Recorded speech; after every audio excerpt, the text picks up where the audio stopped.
Muito bem. Dando sequência às correções em vídeo, agora vamos fazer o simuladinho do módulo 2. Esse módulo importante que cai várias questões sobre compliance, sobre ética, sobre análise do perfil do investidor, e eu vou te ajudar a resolver essas questões agora. Então, vem comigo que vai ser show de bola. Muito bem. Vamos lá. Vou compartilhar com vocês, de novo aqui, como vocês já estão acostumados e viram nos outros vídeos, a tela com a mesma tela que vocês fazem no treinamento. Muito bem. O simuladinho, ele começa aqui com a primeira questão falando sobre o API. Quais os principais aspectos que devem ser analisados ao se fazer a análise do perfil do investidor, que vocês já sabem que é aquele famoso perfil, que a pessoa precisa preencher antes de fazer qualquer investimento para ver se é conservador, se é moderado, se é agressivo, para que o profissional de investimentos possa fazer uma boa sugestão de adequação de investimentos conforme o risco, conforme o objetivo da pessoa. Muito bem. Então, o que tem que ser considerado? Quais aspectos? Vocês acham que aspectos quanto aos objetivos devem ser considerados? É claro que sim, acabei de falar, né? Situação financeira, é claro que sim. Conhecimento também, ou seja, conhecimento quer dizer quais os produtos que aquele investidor já investe, né? Porque isso também ajuda a determinar qual é o perfil dele.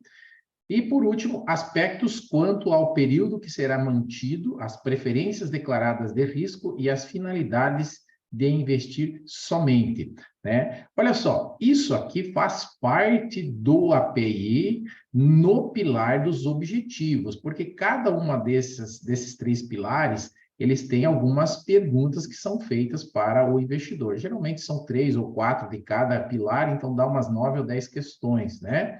Mas a palavra somente acabou anulando essa 4, por quê? Porque as outras 3 estão certas, né? E se você marcar somente essa, daí seria somente a 4, e não é verdade, tá? Isso aqui é importante a gente se preocupar, sim, mas isso aqui é uma parte que é solicitada dentro aqui dos objetivos, tá joia? Então, as 3 primeiras que estão certas, a resposta é essa aqui, 1, 2 e 3.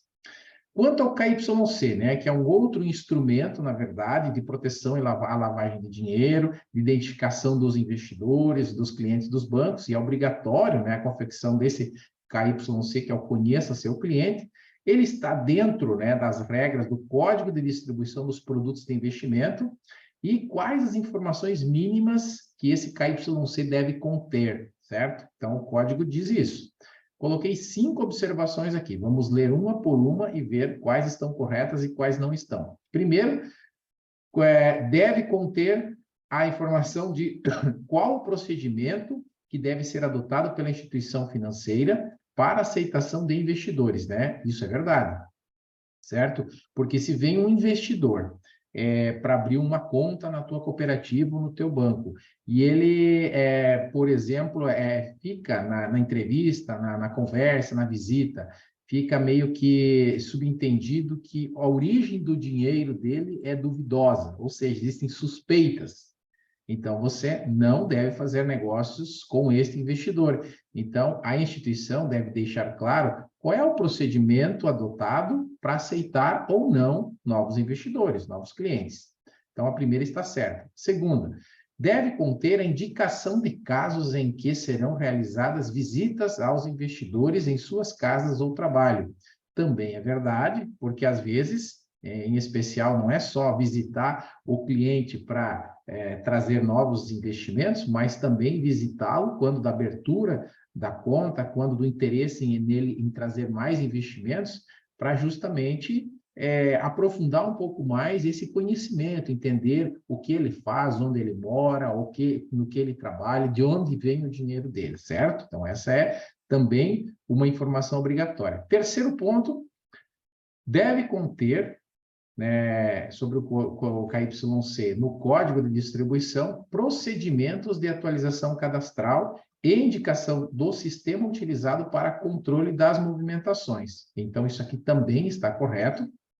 Deve conter como que a instituição vai fazer, com que atualização cadastral, que documentos vai pedir, qual plataforma vai usar, com que periodicidade vai fazer essa atualização, certo? E bem como que ela controla as movimentações. Então, a instituição deve prever isso dentro dos seus documentos do KYC. Então, a 1, a 2 e a 3 estão corretas. A 4, procedimento que será utilizado para a identificação da pessoa natural caracterizada como beneficiário final.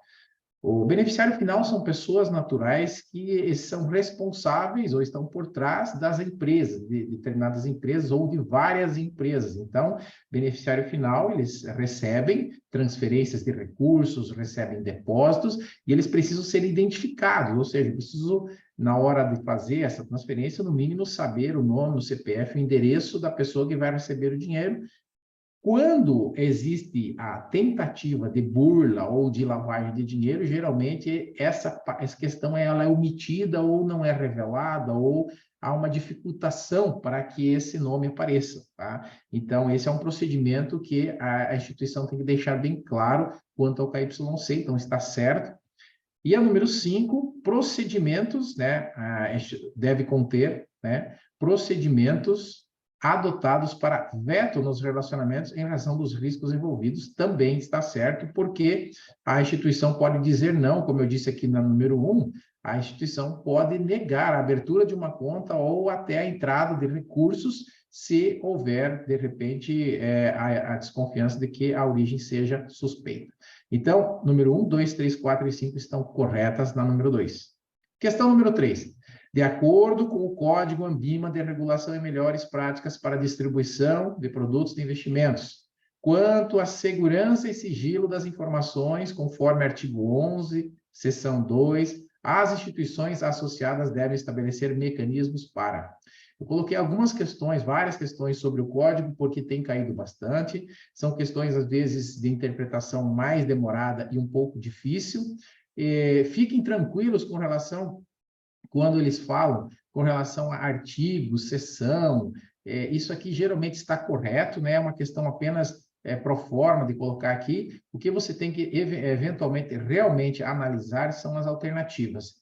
Então, você está falando aqui de sigilo de informações e segurança, esse é um tópico que faz parte do código, a gente tem que pensar naquela questão do sigilo bancário, naquela questão de que as informações que a gente trata são bem mais valiosas da instituição e também do cliente, e elas não podem ser reveladas aí para ninguém, né, a não ser por decisão judicial.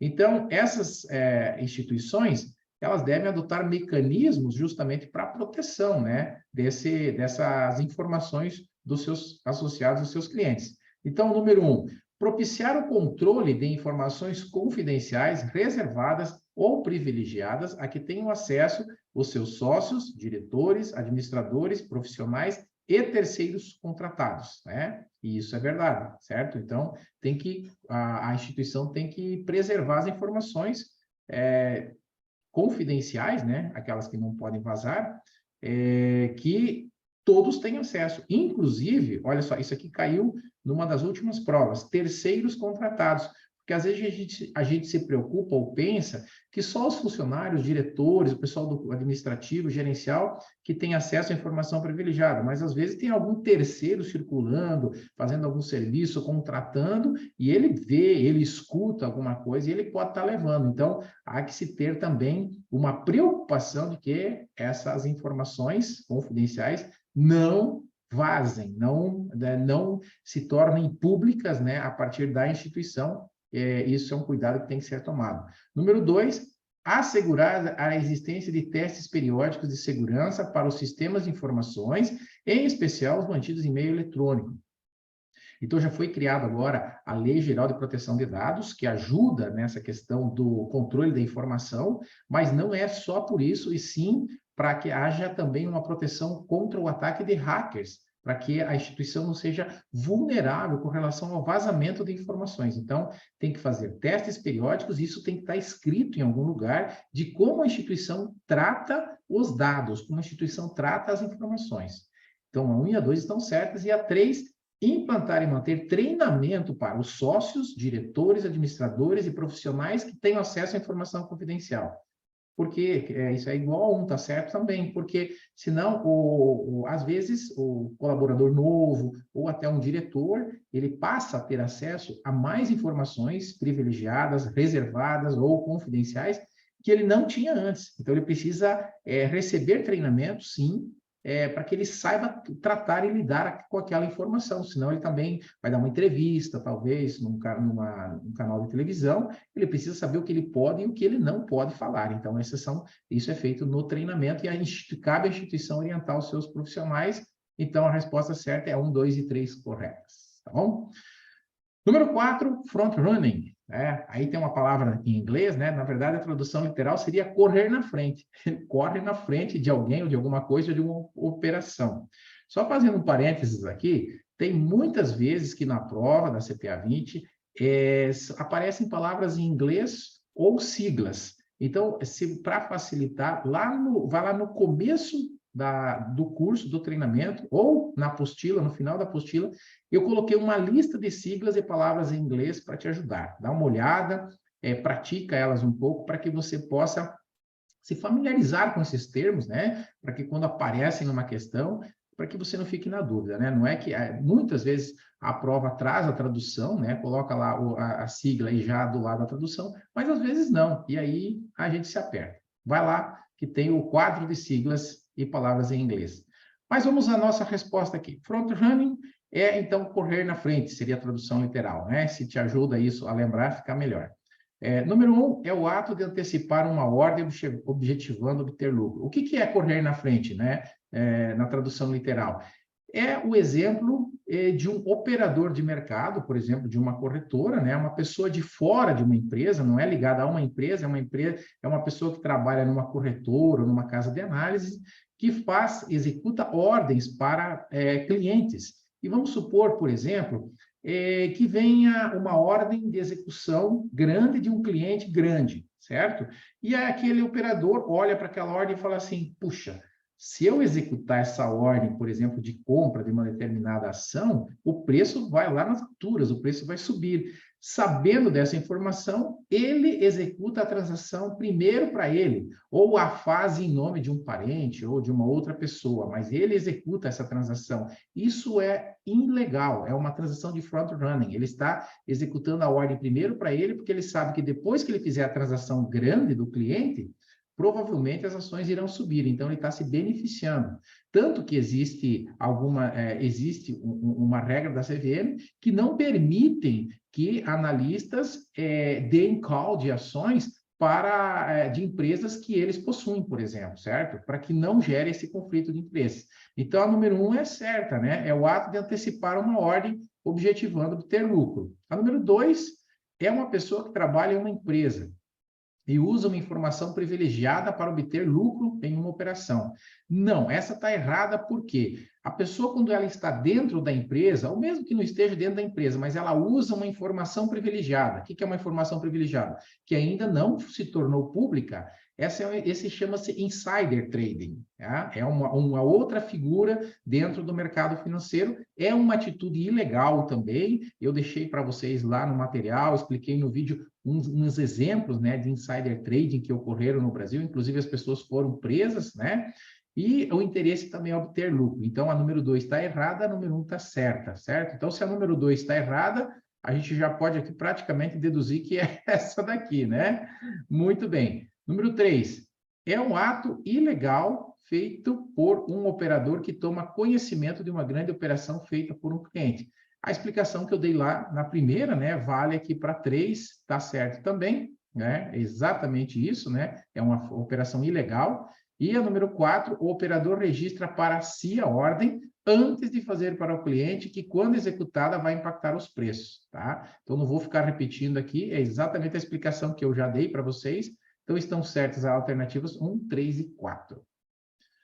Número 5, as leis 9.613, né, e 12.683 de 2012 e as circulares do Bacen determinam os grupos de pessoas físicas e jurídicas que estão sujeitas aos mecanismos de controle com o objetivo de combater o crime de lavagem de dinheiro e entre os quais estão, daí eu citei abaixo, 4 opções, tá certo? Então, a lei da lavagem de dinheiro, ela não está sujeita, os mecanismos de controle não estão sujeitos apenas às instituições financeiras. Tem uma série, uma lista enorme de empresas que precisam cumprir esses pré-requisitos, né? Então, vamos lá. Corretores de imóveis, sim, certo? Que vendem imóveis, que estão sujeitos a essa legislação. Instituições financeiras, é claro. Pessoas físicas ou jurídicas que vendem metais preciosos ou pedras preciosas também. E empresas de transporte e guarda de valores também. Essa última aqui, às vezes a gente não lembra, né? Mas eles também estão sujeitos. E além das outras, por exemplo, corretoras de valores imobiliários, administradoras de consórcios, empresas que fazem câmbio, tá certo? Então, dê uma olhada lá na apostila, tem uma lista completa, né? Então, aqui 1, 2, 3 e 4, todas estão corretas. 6. Avalie as situações abaixo.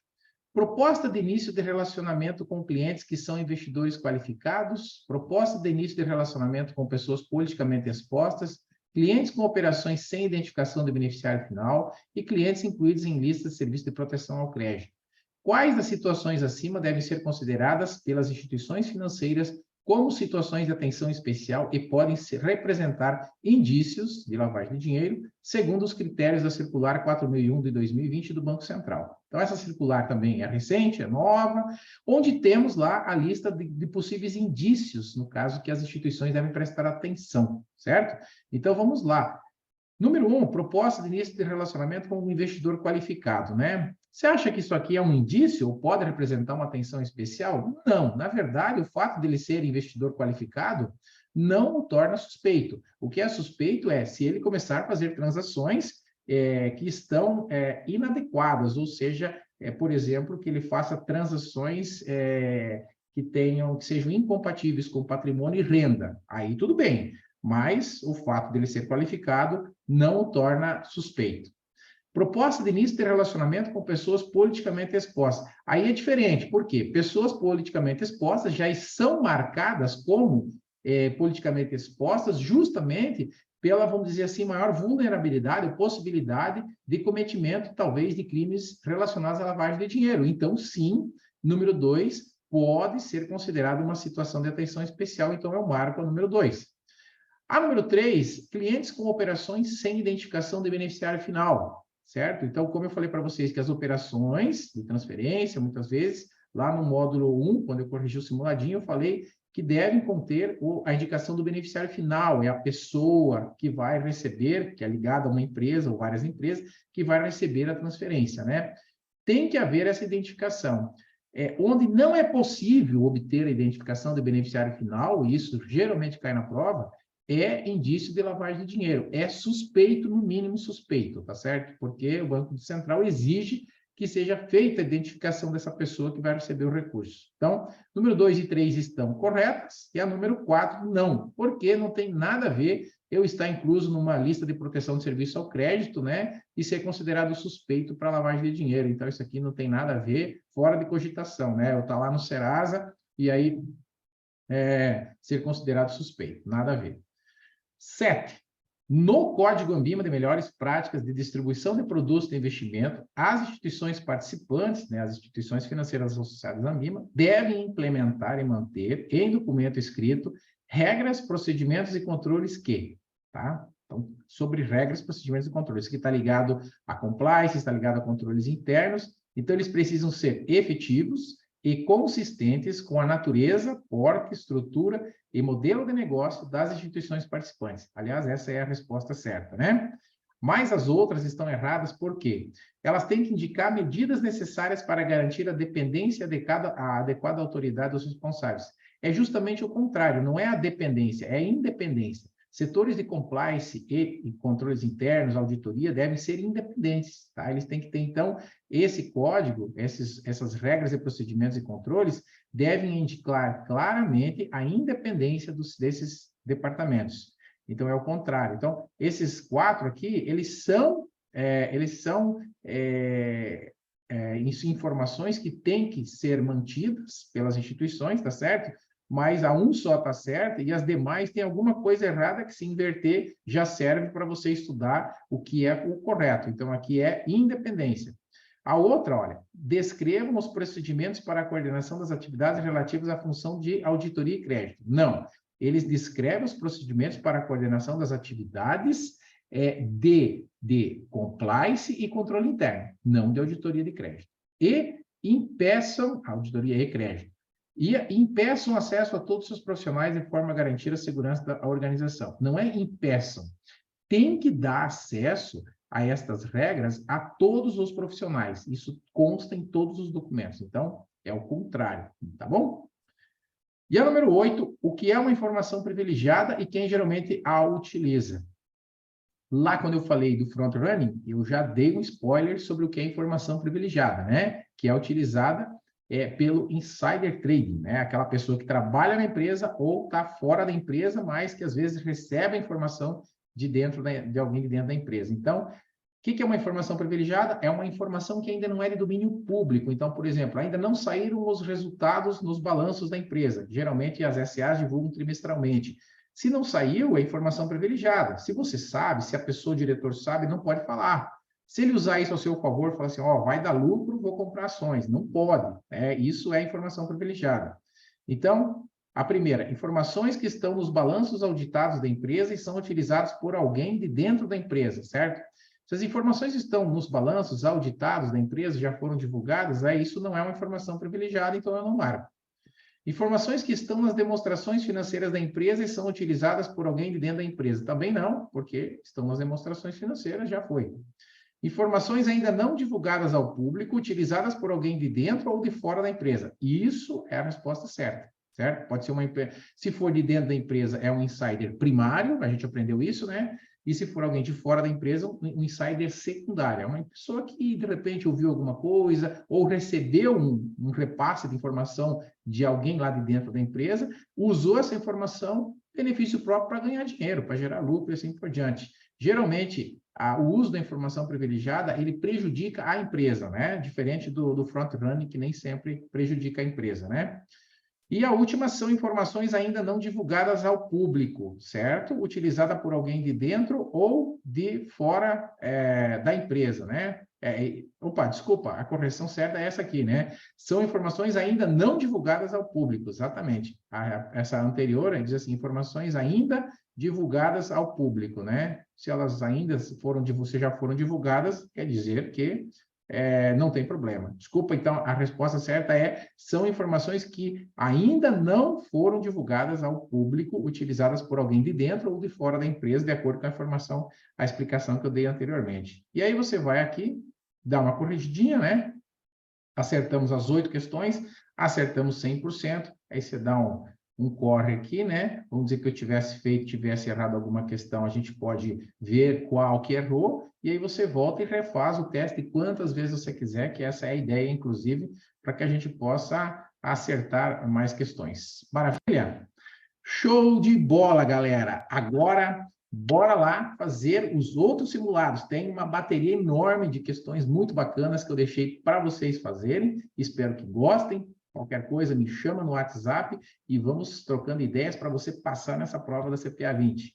Até os próximos vídeos!